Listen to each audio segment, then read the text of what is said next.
Practice doing alongside Coach Geiser. Coach, it's a great time to be back here at Buffalo Wild Wings. Absolutely, it's always good to eat here. It is. It's always great to eat here. Eat and meet here. I was just about to ask, do you have any personal favorite Buffalo Wild Wing items that you like to get to eat?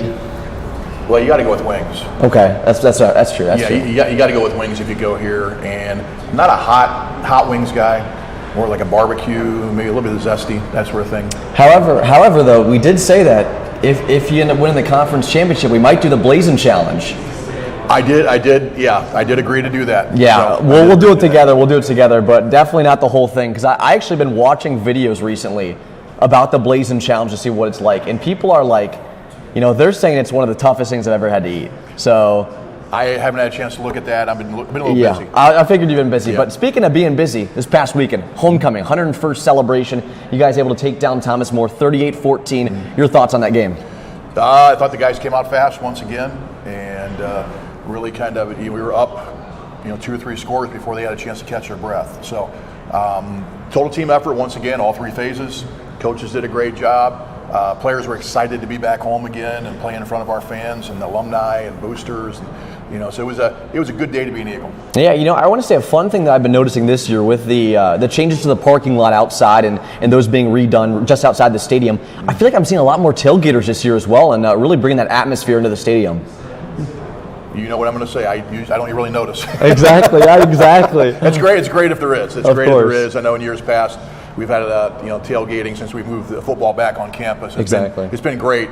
I must have been right in that mode. In the mode there, I passed everything. Exactly. Now, I was about to say too. When you get in that locked-in mode, we talked about before, but sometimes you don't notice how many people are there. But I will say, homecoming always draws a ton of people, and I felt like that stadium was packed from start to finish. Yeah. We talked at the halftime break. We asked you a couple good questions. I told you I was going to throw you a curveball here, but we always talk about on the Doug Geiser show the one-word responses, the legendary Doug Geiser one-word responses, and you did it to my partner Derek on the broadcast, and you definitely knew about it because immediately you started laughing right after you did it. It was hilarious. What was it? Refresh my memory. I'm gonna play the clip on the rerun so that others in the audience can see it. Okay. But what it was he asked you, I think it was how you felt going into halftime up 31-0, and you said still got another half to play. And that was it. And then left it at that, which is a good response. It's not a one word. It isn't a one word, but I one-worded you a couple times on the radio show. You have done that. Yes, You have done that. yes, but yes. it's always a legendary discussion. See, I would never one-word Derek Wood. Okay. I have too much respect for him. I would never do that to him. But me, it's a different story. 5 words, maybe. Maybe. Not one. I love it. I love it. Well, before we dive into the rest of this episode, what do we have coming up? Who do we have coming on the show today? Well, we have former player and current coach on the staff, Chris Julian, who's doing a tremendous job for us. We have Nick Sailors, who is a sophomore. He plays safety for us and plays a ton on special teams. And we also have senior punter, Jaden Cook. Awesome. Well, it should be a great show. So we'll step aside. We'll dive right into everything when we return. Coming up next, right here on the Doug Geiser Show, Year 3, Episode 7 on the Eagle Network. Welcome to the Great Midwest Athletic Conference, where greatness is achieved from heart-stopping moments to incredible teamwork and unyielding determination. This is more than a conference. It's a community of excellence where academic success meets athletic prowess and future leaders are forged. The Great Midwest Athletic Conference. Building character through competition.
Back here for the Doug Geiser Show Year 3, I'm WRDL correspondent Louis Tamira. And I'm AUTV correspondent Bryce Gatton. And now we're sitting here with Coach. We're ready to break down this past week's win against Thomas More.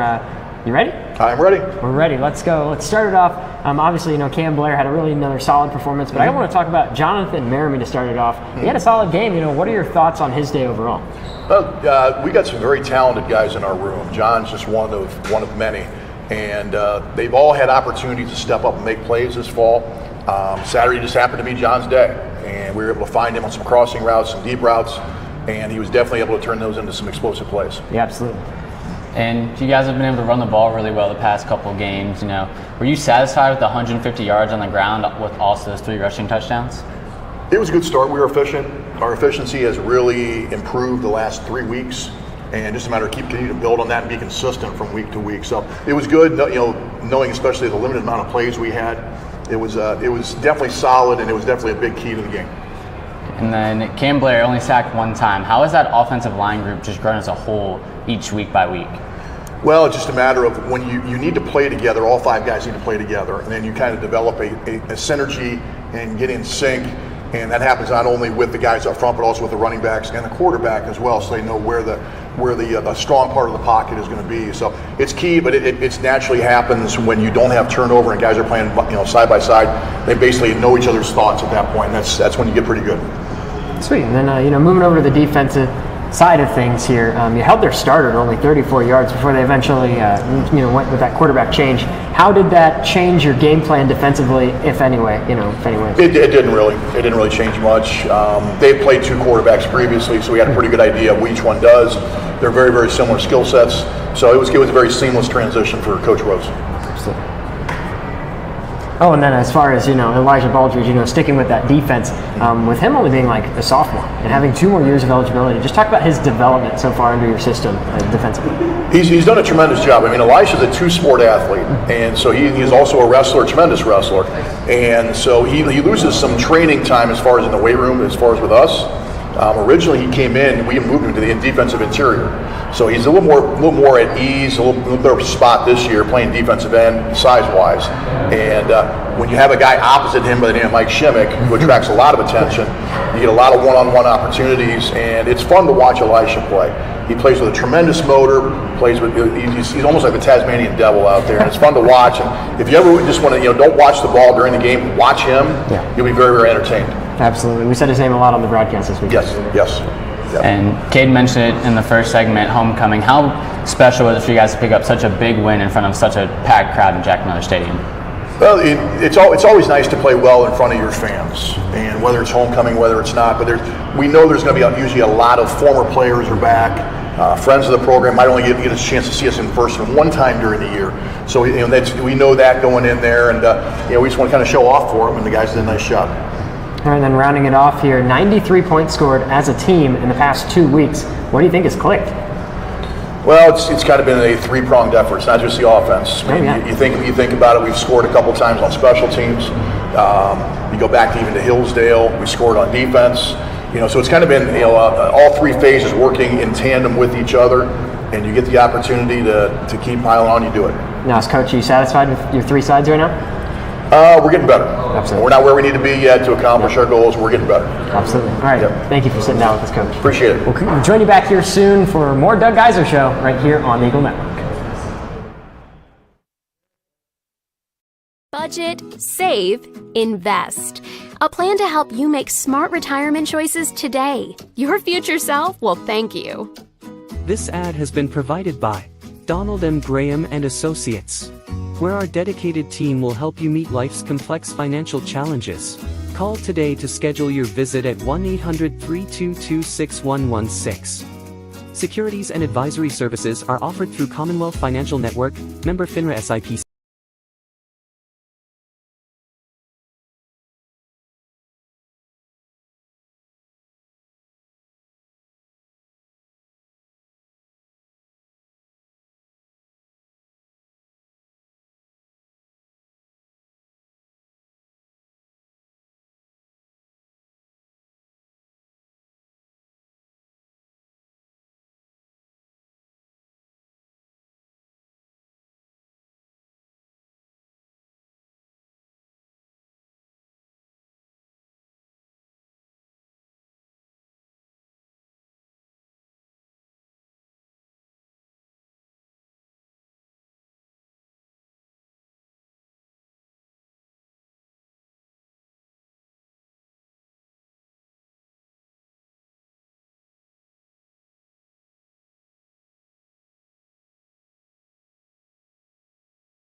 Welcome back to the Doug Geiser Show, Year 3, Episode 7. I'm Cade Crackister alongside Coach Geiser and now Coach Chris Julian. Thanks for joining me. No problem. Thanks for having me. And Chris, the last time you were on this, it was as a player.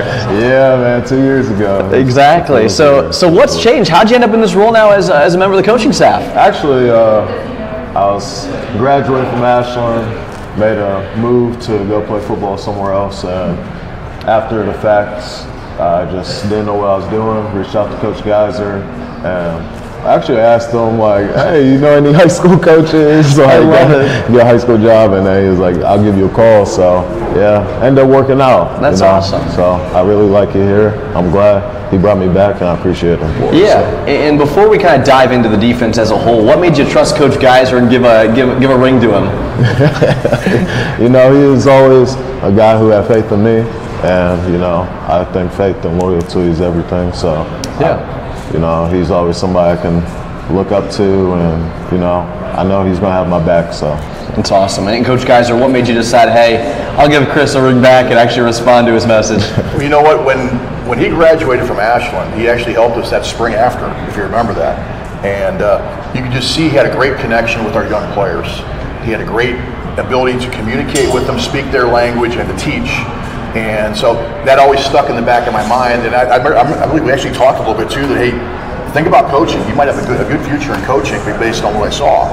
So when he was looking after the fall of 2024, you know, we had an opening in the defensive staff, and I thought he'd be a natural. So we offered it to him, and we were able to court him a little bit. So we had to recruit him back again, and he's come back, and he's done a tremendous job. He's got a great future in coaching. That's awesome. And, you know, Chris, speaking of the player to coach kind of pipeline for yourself, you know, you finished your Ashland career with 8.5 sacks, had 6 your senior campaign. You know, being able to be, one of those top players on that defense, how'd that affect you to be able to be such a strong coach as well? you know, I think the strongest part was some of the guys, especially in the DN room that I'm helping out with Coach Tabler, just having those relationships with guys. Of course. Like, talk about Mike Shimmick a lot. He was a freshman.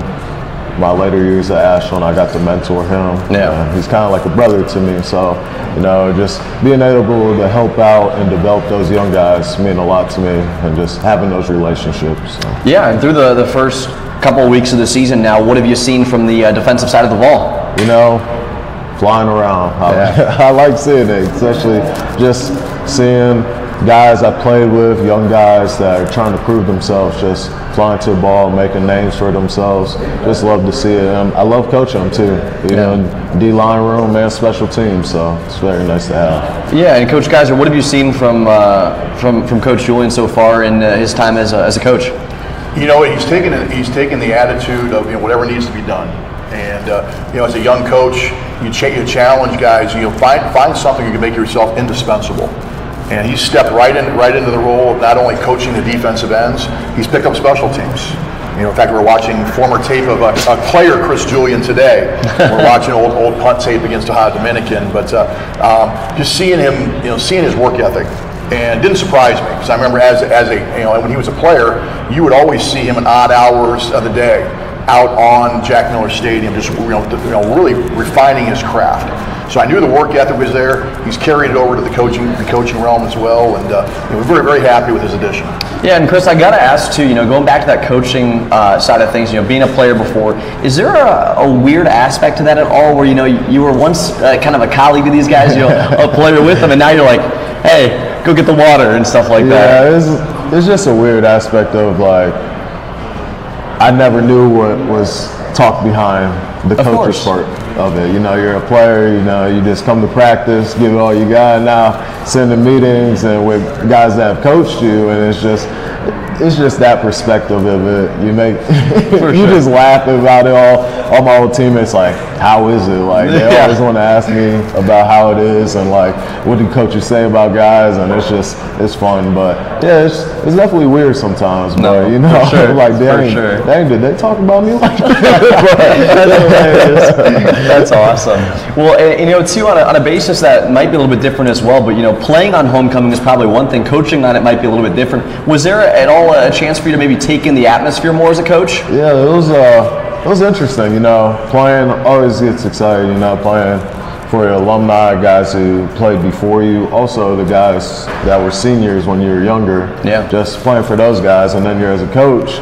I'm walking up the stairs for halftime, and I'm just seeing all my old teammates like, oh my goodness, it hit me. But yeah, it was nice, getting the win for alumni, just being able to keep rolling, stacking days. So it'll definitely be great going into a tough opponent this week. So of course, and yeah, speaking of that tough opponent, what are you seeing so far with Ohio Dominican?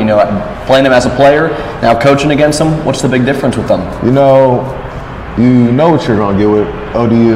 They have a very good defense. It's always going to be a battle, and Coach Rose is really going to challenge the defense this week. Just be better than theirs. That's what we got to do.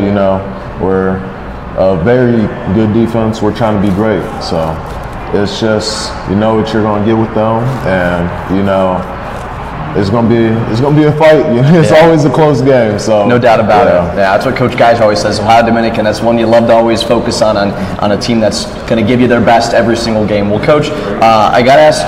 Speaking of Coach Julian, where do you think he goes in 10 years? What do you think his ceiling is as a coach? Well, you know what? I'm going to be nice to him. Okay. I think he's on the way up. So if ever I'm on the way down, he might be able to take care of me. Like the way I took care of him here, getting him started. But I would say probably one thing that Chris has got a greater appreciation of right now than before was it's harder to be a coach in training camp than as a player. Is it not? Yeah. Because guys always they never realize until they're actually in that chair. I mean, as a player, you have downtime. As a coach, there is none. You're going about 5 a.m. until after midnight, and then you get back up the next day and do the same thing. You're always on call. So I love it. That's awesome. Well, Coach Julian, thanks for your time. Thank you. Thank you for having me. Of course. We'll step aside, join you back here soon. Reminder not to go anywhere. You're watching Year 3, Episode 7 of the Doug Geiser Show right here on the Eagle Network.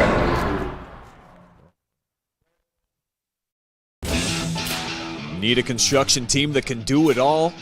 Bo Lacey Construction delivers experience you can trust. Done right on time, with free estimates and special financing offered for roofing, siding, gutters, windows, bathrooms, decks, to the highest standards of excellence, quality, and knowledge in the industry. Bring your next project to life with Bo Lacey Construction.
Welcome back to the Doug Geiser Show, Year 3, Episode 7. I'm Cade Crackister alongside Coach Geiser, and now Nick Sailors. Nick, thanks for joining us.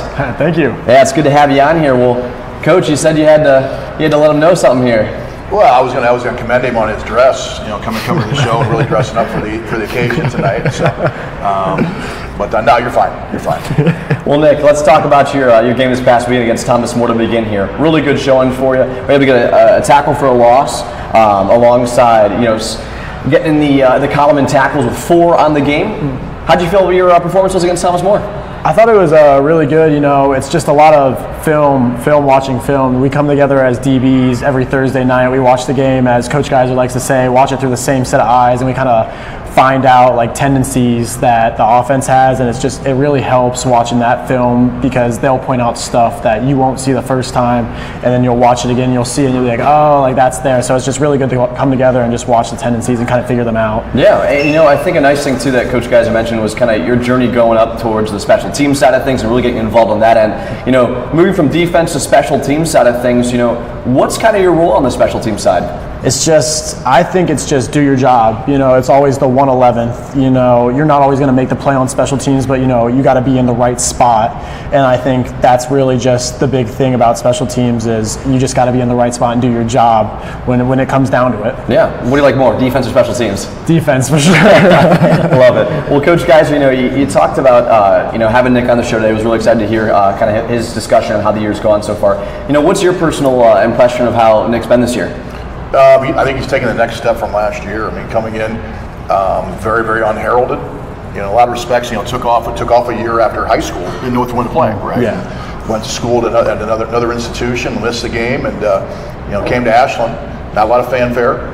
You watch tape, and he was the best player on his high school team as a tailback, mostly as an offensive player at that point. Played a little bit of safety, outside linebacker, and came in and he did things the right way. Earned his keep. He came in as a scout team player and was tearing us up, especially on special teams. And so we gave him an opportunity about halfway through the year, and by the end of the year, he's starting on the core 4.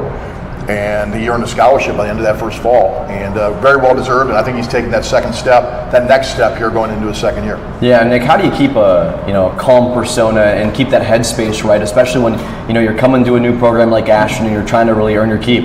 Yeah, it's just, so I kind of went through this in high school, I was always kind of the guy in high school, and then I get to my sophomore year of high school, we got a D1 running back, so I'm not playing anymore, it's just hard to keep that mindset of I need to keep grinding, I need to keep getting better even when I'm not on the field. And so it's just, kind of figuring that out and kind of taking that to here, never losing that, because that's kind of how I took it here, is anything I can do to get on the field, and that was special teams. I wasn't going to play on defense immediately. I knew that, so it was I want to play on special teams. I want to do the best I can to help the team win, and that was on special teams. Yeah, why do you think you have that mindset? Because I know you think about it happens all the time. Division I, Division II, Division III, wherever you're at. Those kids who might get put in that situation, they go, all right, football's not for me anymore. Do you have such a passion for football? What's the reason for you sticking it out? Yeah, I really think it was that year that I took off. I just missed the game. I would always go hang out with my friends, and all we would do was just toss the football. It was just I couldn't get away from it. And it was just I would go watch the games on Saturdays, and I'd be like, man, I could be out there, I could be playing this game right now. And so it's just I never want to miss the game like that ever again. So I just want to give it my all while I have it and while I'm here. Yeah, and what brought you to Ashland? So actually, one of my good friends is Quentin Kaler. He also plays on the team. Okay. We played high school football together, and so he always told me, he was if you ever want or ever feel like you want to come back to football, just shoot me a text and I'll see what I can do. And so midway through the summer, 2 years ago, I was like, man, I think I want to play football. So he just sent my film to Coach Geiser, and that's kind of how it all unwound. Interesting. Well, Coach Geiser, what was that like? When did you first start to, actually take notice of Nick and what he was doing on the field? Well, the first one was when Quentin got a hold of me. Quentin played for me. He was a fullback at the time. And I still remember him coming up to me and say, hey, a friend of mine from high school is interested in possibly playing. Say, hey, show me the tape. And I was like, yeah, he's pretty good. So tell him he's got a home here. He wants an opportunity. We'll give him the opportunity. And it was probably right from day one of camp. He came in, and you just always saw him around the ball making plays. And that's a gift. That's the gift. Some people just have it, and he's always enthusiastic about it. And so you want to give him a little bit more on their plate, and he always produced with more on his plate. And so you watch him now. He's going to be a tremendous, tremendous player. I'm really excited. I don't know what his ceiling is, by the time he graduates. And so we're excited for his future. Yeah, and Nick, we've talked a lot about kind of your personal game this year, but Ashland as a whole, Great start to the year. I was talking with Dusty Sloan, Director of Athletic Communications yesterday, and on Inkblot, you guys are a top 4 team right now in the region, so you have a chance to potentially host down the back half of the year. I know Coach Geiser is going to say 1-0 every week. We know that, but how have you addressed the team's play this year? Just week by week, we kind of take a mindset in the defensive room. It's, handle the chaos, and the chaos comes every week with each new opponent. And, every week there's new chaos to be seen. Indy was the quarterback, Thomas More, it was just kind of the RPO game. It's kind of all just handling the chaos and kind of taking it week by week and kind of figuring out, what do we need to do that week to come out with a win and be the best defense we can be possible. Yeah, and I didn't prep him for that. I was about to say, you seem very well prepared, especially when it comes down to what these teams are going to offer. Who's kind of mentoring you in the locker room? Who's making sure that you're ready to go for every game? Last year, it was Isaiah Clark and Anthony Harkness, just 2 great seniors that I looked up to and kind of always asked questions. But this year, I really want to say it's EJT and DJ Butler. Both those guys. EJT is just a film maniac, knows everything in and out. He's really just a good guy to listen to and watch film and see what he sees. And then DJ Butler, just another senior. He came in this year, just a great mentor, always a good attitude. And I always like to watch him and see what he does so I can learn that and try to, kind of replicate what he does because he's just such a good player. Of course. And you came in with an entourage here today. Any guys you want to give a shout out to? Anyone who's kind of been in your book? Yeah, so I got my 3 friends here, Grayson Sassis, Logan Thompson, James Reinfuss, a little moral support squad. So, they came out here just to support today. I love it. Well, Nick, is this the first time you've done anything like this? Yeah. Done a great job. Well, Coach, my final thing involving Nick is, you said you don't know where his ceiling's at yet. What are you hoping to see for him down the rest of the season? Well, I continue to improve. He takes advantage of the opportunities he gets when he's on the field, whether he's at the whip position or whether he's on all the core 4 special teams. I could see if he continues to develop the way he is, he's definitely going to be an all-conference player. He can be plus that. So that's exciting for me when you don't know a guy's ceiling, because just seeing him continue to develop and embrace that. That's why I coach, is seeing that kind of development, and it's a neat dynamic. Of course. Well, Nick, I appreciate your time today. Thank you. Yeah. We'll step aside and join you back here soon. A reminder, you don't want to miss out on everything more to come right here on the Doug Geiser Show, Year 3, Episode 7.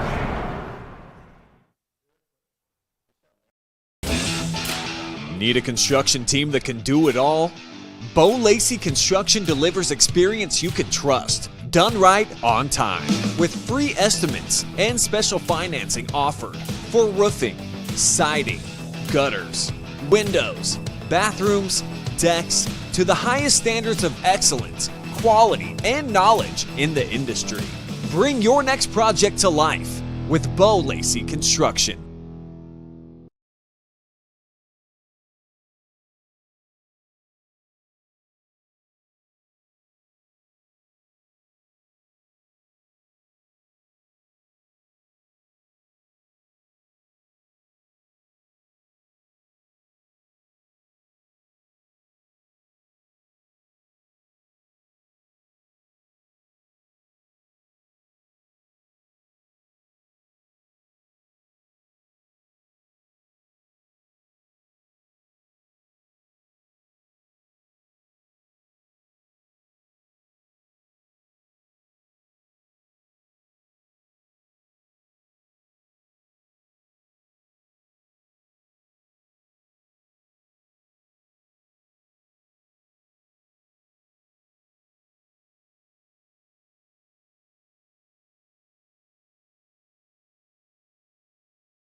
Welcome back to the Doug Geiser Show, Year 3, Episode 7. I'm Cade Crackerson alongside Coach Geiser, and now Jaden Cook. Jaden, thanks for joining us. Thanks for having me. Appreciate it. Well, you're kind of a man of a bunch of different tricks. Quarterback, punter, holder, you name it, you could probably do it. Well, talk about your time as an Eagle. What's it been like over the course of your career? Yeah, it's been a great 4 years. Senior here. Man, there's been so many things, ups and downs, obviously, along the way, but so many great memories on and off the field. Obviously, like you said, I kind of found my role in certain positions, and yeah, it's just been great. Yeah. And Coach Geiser, how have you seen Jaden kind of weather those storms and kind of adapt to being an Eagle? Well, it's a very unique journey he came in, because he was the guy at Clyde. And you want to talk about, he was the Tom Cruise. Okay, he was the Tom Brady at Clyde. He was. And when you go to college, you find out there's a lot of guys like that. And he never really hung his head. He just kind of kept trudging forward, found his path, and he had a skill we didn't know about really coming in, and that was the ability to punt. And was able to earn some money. He's been our punter the last 3 years now, right? Yep. And has done a tremendous job for us. And oh, by the way, along those lines too, he's one of our accountability team captains. He's one of the leaders of the team. And he's a guy we really trust to keep the team in line behind the scenes and on the sidelines. He's kind of my go-to guy. To kind of solve problems during a game. So he's done a great job for us. I love that. We'll focus on that here to begin, Jaden. But that trust, that leadership that you kind of have with this team. Yeah. How nice is it to get that support from your head coach? It's a great feeling. Understanding that sometimes he comes to me, not sometimes, a lot of times he comes to me and if there's something on the team or there's something mid game. Sometimes he comes to me, he's like, hey, I need you to step up, lead in this way, that way, whatever the case may be. But yeah, it's really just awesome to understand that you have that support from a head coach. Yeah. Now, let's talk about your punting side of things real quick, because it's been pretty lethal this season. You got yourself 9 punts inside the 20. Okay. Had your first touchback though this past week, but that means 33% of your punts that you're kicking are going inside the 20. How nice is that to feel? It's a great feeling. It really is. It's CTG, right? Change the game, and for me, that's flipping the field, right? And certain positions on the field, where wherever coach wants us to go, that's me executing, and it feels great to understand that I'm doing a halfway decent job at it. So. Yeah. You ever punt before college?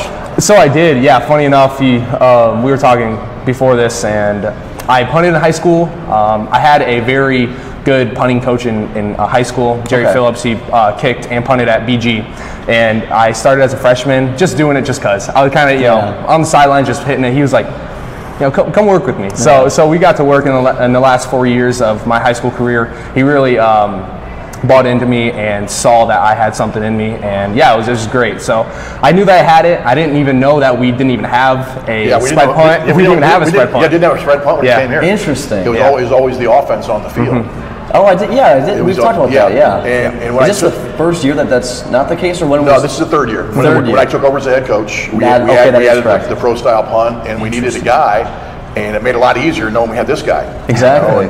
And obviously created a role for him, and it's been really, really productive for us. Well, you talk about that role, and being a dual threat, being a quarterback, a guy who can move, a guy who can pass, and a guy who can punt. Right. That throws teams for a loop. A couple times now we've seen you fake it and pick up a first down or two. The nice thing was, you look back to last year, that fake against Tiffin, it was a game-changing moment. Yeah. For yourself, how do you welcome those challenges? Like what I said, trust, and I know that my coaches and my team have that amount of trust in me to do plays like that, or call plays like that, right? And especially Tiffin, we get that first down, and then I think the next play right after that we scored. Jamar Groom for a touchdown that changed the game, right? Yeah. It's really important, and it's just amazing to understand that I have the trust from my coaches and my teammates to pull things off like that. Is there a nerve difference? Is there a difference in nerves from when you're going out there just to regularly punt, and then going in there and you're going, oh gosh, I'm faking it? There's, when Coach Geiser says, our fakes, we're going to go out there and do a fake, little butterflies, obviously, but no, I have confidence in myself and confidence in my guys that we're going to execute, and it's been great for that. For sure. Let's talk about something that I feel like isn't talked about enough in football, the holder. What's that job like? Man, honestly, I fell in love with holding. I honestly, it's so funny. I did hold in high school, but then. What didn't you you do in high school. Yeah, I know. Right? I did hold in high school, and then our backup quarterback started it, doing it for me. But in college, an old kicker, Shane Rue, he needed just some holds, and I was out in the field, and I was like, sure, I used to hold. Yeah. So we started getting together, and then AJ Rhodes, obviously our last kicker, we were really good friends, and he needed some holding as well. So he felt more comfortable with me, and I think he relayed that to the coaches. And then I said, well, here we are. I'm the holder now. So it's been great. And now Menaki and Nolan as well. Us three, we have fun with it, but we execute very well, and it's been great. Yeah, what goes into being a holder? Like, what's the technique? What's the skill to it, I guess, if you will? Man, it really just starts out with Nolan. Like I said, he always gives me laces out, which is great. Okay. But sometimes he doesn't, high, low, whatever, and then I gotta adjust it. And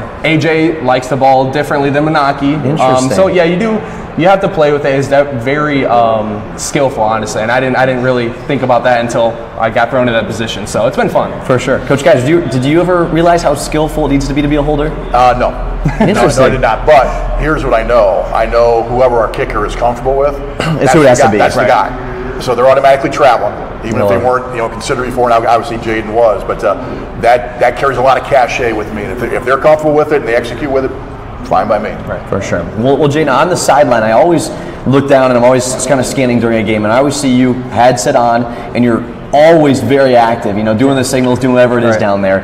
What's that job about? Like, what are you doing down there for those who might not be aware? I'm one of the play callers. That is something that I've done the last few years.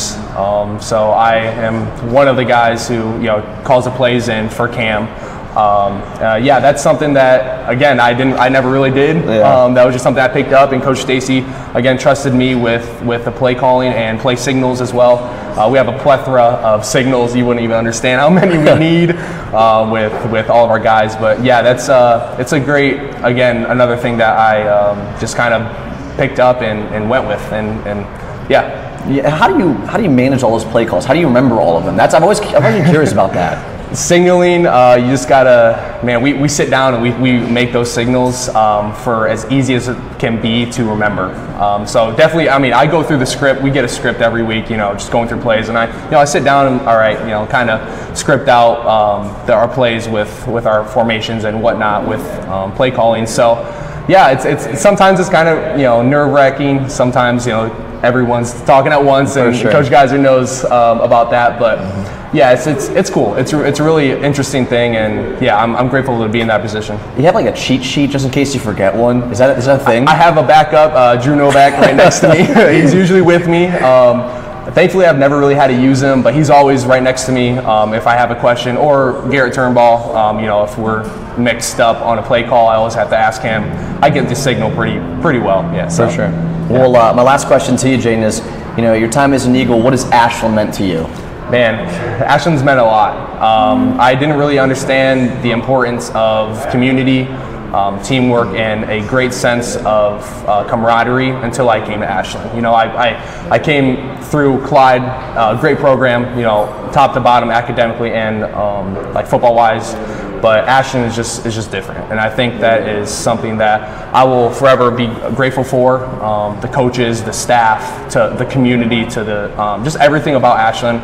I'll be very, very grateful for, and I know that it has set me up for success in life. That's awesome. Well, Jaden, thanks so much for your time today. Thank you. Appreciate it. We'll step aside, joining back here soon. Only a couple more segments to go until we're done with episode 7, so stay tuned right here on the Doug Geiser Show.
Welcome back to the Doug Geiser Show, Year 3, Episode 7. I'm Kid Crackerstone alongside Coach Geiser. And Coach, it's just the two of us now. And just the two of us, yes. But we had some really good guests on earlier, didn't we? Yeah, we did. Had some great insights. I think they're natural for the camera too. I think so too. I better watch. I might have to relinquish my job to them. I was just about to say, we've gone through 7 episodes to start this year, and I feel like there's always a natural nervousness to being on camera. But you guys all seem prepared for it this year. Yeah, they do for whatever reason. And I haven't given them a crib sheet or anything like that either. They're very, very gifted. I love it. Well, let's dive kind of more in depth onto the football side of things. I feel like the Geiser Show consists of a lot of different things. I kind of think of it as an iceberg. You got the surface level, you got the middle, and then you got everything that's underneath the water at the very bottom. Yep. And we're going to talk more about the deep side of things here. First and foremost, the last segment we had Jaden on, we were talking about play calling, signaling, all that kind of stuff. Yeah. What actually goes on? How does a quarterback get the call and know what's going to be said, and where does it start from the top down? Well, it starts from the press box. Okay. Coach Stacy's in the press box, and we all have headphones on except for Coach Rose, which we'll talk about here in a little bit. And so Coach Stacy initiates the call. It is communicated to the sidelines. And if you've seen us, though, Jaden is one of many signalers. Mm-hmm. I knew that, but they're not all live. Interesting. Some are dummy. So you're asking about how do you keep all the signals straight? Well, you have that plus the fact if we switch up who's live and who's not, all of a sudden you got to make what the call is going to be, but you can't use that signal. Yeah. So you got to be on your toes enough to realize that portion of it as well. So it's a very nerve-wracking job because if you don't get the right signal in, then they're not going to run the right play, and somebody's getting in trouble. Yeah, somebody's going to be held accountable for that. Yeah. Well, are they just making up hand signals, or are they pre-planned dummy signals? Are they just jabbering their hands around? I don't know because I've never asked them. I would assume this. They probably use something that actually means something for something else. That makes sense. Okay, that probably makes the most sense. Okay, so hey, we're going to run inside zone to the right. Okay, well, I'm going to give them 5-step 4 verts and give them a pass or something like that. So if you're trying to steal, which everybody tries to steal signals, and we do the same thing, and so you try to at least stay one step above, one step beyond where the other team is. Well, before we dive into Coach Rose's situation without having a headset on, talking about sign stealing, is that a thing that's allowed? I don't know how that works. Because didn't Michigan get in trouble for that a couple years ago? They got in trouble for it because they say that you're not allowed to go scout other teams in person. What if you wanted to go watch it? And you're not allowed. You're not allowed to? So if you wanted to go watch Ohio Dominican versus Walsh, you can't go do it? And we're not supposed to. It's interesting. I didn't know that. It's unethical. Yeah. The other part too is you're not allowed to film the other team doing their signals. So you can steal it during the game. That's still that. So they were talking about sign stealing being the deal. It wasn't the sign stealing. It was a matter of how it went about. Okay. The same thing. You go back to the Belichick thing too. I mean, they were supposedly filming the Rams doing their signals. Mm-hmm. You're not allowed to do that. Interesting. Yeah. Okay, well, that's actually great to shed light onto. But now shifting back to the Coach Rose side of things. Mm-hmm. Very interesting thing that we've talked about a couple times on the show this year alone is the fact that he doesn't wear a headset on the sideline. So what's the process for him? You said he's never done it. Never, and from what I understand, he's never worn a headset in 62 years of coaching. Wow. Which 62 years of coaching, that's just amazing in itself, and they're along those lines. Does he get communication? Yeah, maybe from somebody on the sidelines. But as he told me, he says, if I have a headset on, I have too many voices in my ear. He says, I know what I want to call. I want to be able to watch the game myself and kind of decipher it from there. And if you ever seen him, he's got a little 5x8 card. He's got all his calls on a 5x8 card. Wow. And obviously he's done a tremendous job with it too. And he's probably seen more football and had more experience with football than I ever will twice in my career. So who's he? If he wants to talk to someone, does he just walk up to him? Is that kind of how he does it? No. There's somebody that is tasked with giving him certain pieces of information he wants for every play. Interesting. And it's the same person. Now they might have a headset on too as they're communicating from the press box down to him. Yeah. Interesting. Very interesting. Yeah. Has that ever presented any issues to yourself or the coaching staff? Has there been any hiccups in the road or no? No, not at all. I mean, if I want to talk to Tim, I talk to him in person. I love it. That's awesome. And that's a funny thing too, isn't it? He doesn't like emails. Isn't that a thing as well? I've heard. He doesn't like emails. Emails or text. Interesting. He's a call guy. He's you might get him occasionally on a phone call as well. If not, he's a more personal level guy. Okay. So what if I pigeoned him? You think he'd get that? What's that? I give like a pigeon like a note and it takes it to him. You think it'd get that better? Oh yeah, absolutely. That'd be better than a phone call? Absolutely, yeah. Handwritten note, phone call. Yeah, he does do those things. Yes. Interesting. Yeah. Tim Rose, very interesting guy. Yeah. Love to have him on the show someday. Probably won't happen though. We'll see. We'll see. But going back to the more the deep side of football as well. Teams normally have like a scheme. Okay. Is that set by the head coach, or is that set by the program? Is that set by the staff itself? How do you make your identity as a head coach? Because that's something that's obviously talked about a lot. It kind of depends on the head coach. I have certain ideas and kind of philosophy and foundations on what I kind of want to run offensively, defensively, and special teams. But also you got to weigh that against the fact of what is the coaches you've hired, the coordinators you've hired, what are they good at? What do they understand? Okay. And probably more important, what can they teach? What can they sell? What can they make adjustments out of? That's more important than anything else. So it wouldn't do me any good for me to tell Tim to run XYZ defense. Of course, he's probably run every defense known to man. He understands it, so that's probably a bad example on that. If I went to Coach Stacy and say, hey, I need you to run the option, that's not his forte. Okay, so it's not really smart for me either to put him in that position or to ask him to do something he's not good with. So it's we're very, very fortunate with me is there's been a lot of carryover and consistency in staff when I took over, and so we haven't really changed things that much scheme wise. From when Coach Owens was here as well, that's who I grew up with as a young coach. So that continuity has helped. But there's also some subtle differences here and there, which are starting to come to a fore. But that's just part of being different personalities. Yeah, I think a big headline that's obviously out right now was the firing of the Penn State head coach. Yeah. I wanted to ask this: when it comes to a coaching change, obviously you were in a situation where Lee retired, and then there was no top dog in the building yet until you were named interim, and then from there ended up getting hired as the full-time head coach. What's that like as a coach? When you find out and you hear, hey, our head guy's he's gone. It can be rather upsetting, you would think. I know when we were at Akron and the change was made at Akron. And you were with Lee then? I was with Lee at that point as well. The thing was, the assistants still had to report for work for another month. It's so weird. to justify our pay. Wow. So you're going in and basically twiddling your thumbs at that point. I know when I took over, when Coach retired and they're going through the hiring process, I was named the interim. There's still a lot of things that need to be done at that point in the year. So talking recruiting primarily, so I acted like I was in the chair and just kind of went, hey, this is what we need to do. We need to be on the road recruiting. We need to set up official visits, so on and so forth. The program doesn't just stop just because there's not a guy in the head chair. There's a lot of things that have to be done. They're very time sensitive throughout the year. So I would imagine too in the Penn State situation, there is an interim. I think it's Terry Smith, and I believe he's an alum. Yeah.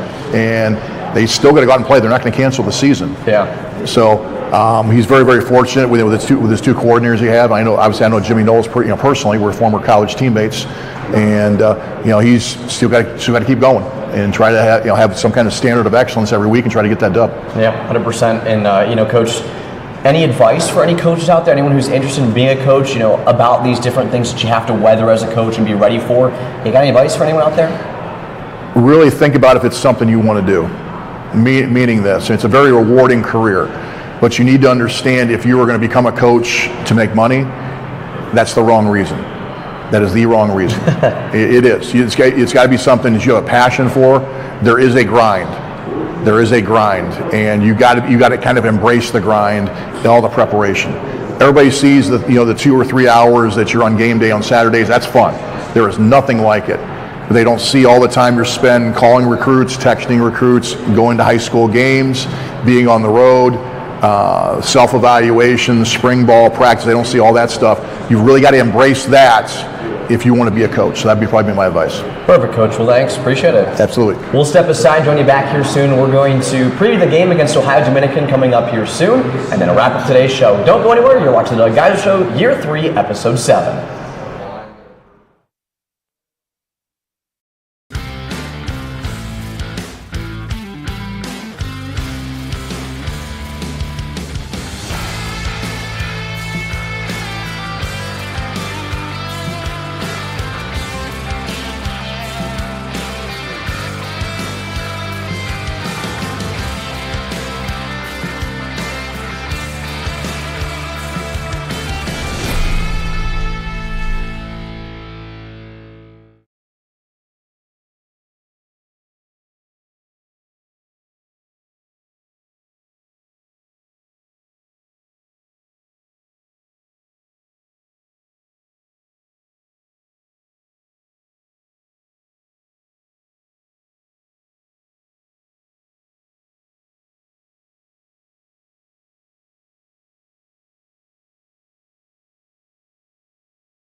Welcome back to the Doug Geiser Show, Year 3, Episode 7. It's our final segment of today. I'm Cade Crackister alongside Coach Geiser. Coach, we've made it all the way through.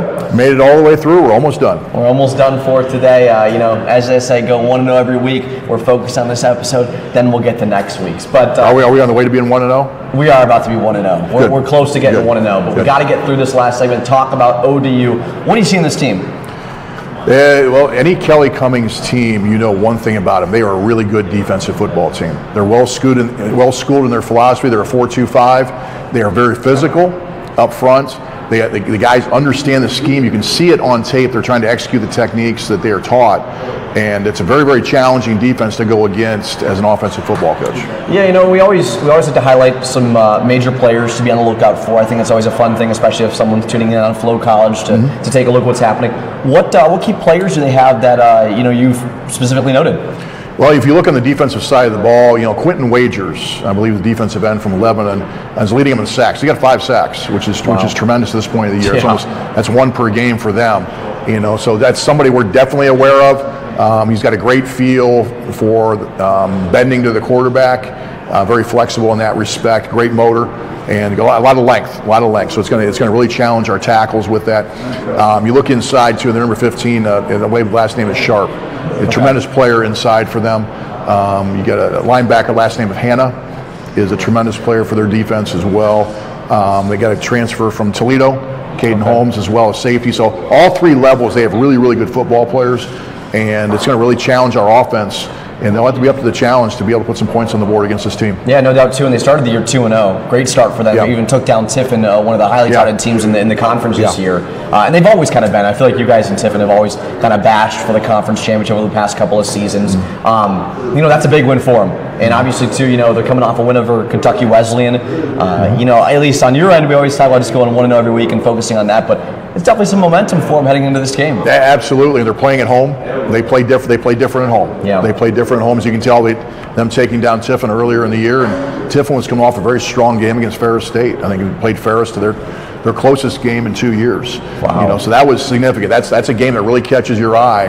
Then offensively, they're very, very similar to us. Use a lot of personnel groups. They like their tight ends. They like to start with a physical run game and do some play action off of that. Their one quarterback, Drew Gallahue, was actually leading the conference in passing at one point during the year. Wow. Got a 2-headed monster at running back. So we got a receiver named Jaden Cornell. So it's a very challenging team. And oh, by the way, another part of their team, which is very similar to us, is they're really good on special teams. I know Coach Cummings coached their special teams personally, and so it's a 3-headed monster there that we're going to have to encounter and head down to Columbus and hopefully we'll give them a challenge. Yeah, and I know one thing that we talked about at least at the halftime break and then after the game on the Flow College broadcast is you wanted to see the guys go out there and respond in half number 2 and play a strong game. A couple hiccups in the game, allowed 14 points in the second half. Which obviously still ended up taking home the victory 38-14. But, I know you're probably thinking, okay, how can we avoid doing that again going forward? Yeah, it was almost, if you look back at the last 2 games, we jumped out on top of the team at halftime, significant score. And the challenge is, you're probably going to end up subbing at some point in the second half, but you'd like to see the starters come back out of half, playing still at a high level. Yeah. Last week against Kentucky Wesleyan, the offense kind of lost their focus a little bit and weren't quite as sharp as they needed to be. And it kind of leaves a bad taste in your mouth, at the end of the game. This week it was on the defensive side. Crucial, lack of discipline play, penalties. Yeah, I think there was a lot of penalties, kept their drives alive, gave them second life. You can't, college football teams, especially in the offensive side, are too good nowadays. You can't give them extra at-bats, if you want to take a baseball analogy. That's a good way to put it. And so we have to get work back and being disciplined in that respect, not being selfish. Sometimes it's kind of losing your head, losing your focus. So it was still great to get the win. And as a coach, it's great for us having some things to coach off of, still getting the win. Of course, and first couple of weeks we were talking about position groups that you wanted to see excel and move forward. I know a couple weeks back it was the rushing side of things. I know 2 or 3 weeks ago you said the special teams you wanted to see them be lights out. And funny enough, after you said that, you guys went out and ended up having a punt return for a touchdown. I think blocked a punt as well. Yeah, for a touchdown. For a touchdown. Any specific groups you're looking at this week? Well, I think with this group there'll be a couple challenges I give. Number one, on the offensive side of the ball, we're still not firing on the way we need to on our third down conversions. We need to put ourselves in a better situation where we can continue to keep drives alive by converting on third down. So that's a real key on that side of the ball. On the defensive side of the ball, there are too many missed tackles this past week. We got to get back to where we were earlier in the season and be sure tacklers, especially in open space. Then you look on the special team side of it. They've made significant progress the last couple of weeks, talking kickoff return, but still not quite where we need to be yet. But they're closing ground. Perfect, Coach. Well, what's your pitch to Eagle Nation to get them out there and supporting you? Just I think about an hour south. It's about an hour and 15 minutes south. Great venue to watch a game. I know we've usually traveled very well to ODU because it is so close. So if you want to come out and watch your Ashland Eagles compete against one of the best teams in the GMAC, come on out this Friday. We'd love to have you. Perfect, Coach. Well, I appreciate your time today. Appreciate the time of Nick Sailors, Chris Julian, and Jaden Cook. And it was a great episode. Great episode. And can you say it now because we're wrapping it up, or we want to know this week? We are 1-0 this week. Okay, that's good. So we're 7-0 on the season. We're undefeated. We're looking to keep that going. Well, we've got 6 more episodes this year, so make sure to tune into all of them as they come just around the bend. We've got a great one coming your way next Monday, so tune into that as well. But for all of our Ashland University sponsors, Buffalo Wild Wings here in Ashland, Coach Geiser, Nick Sailors, Jaden Cook, Chris Julian, and everyone who helped make this possible, we're saying so long here on the Doug Geiser Show, Year 3, Episode 7.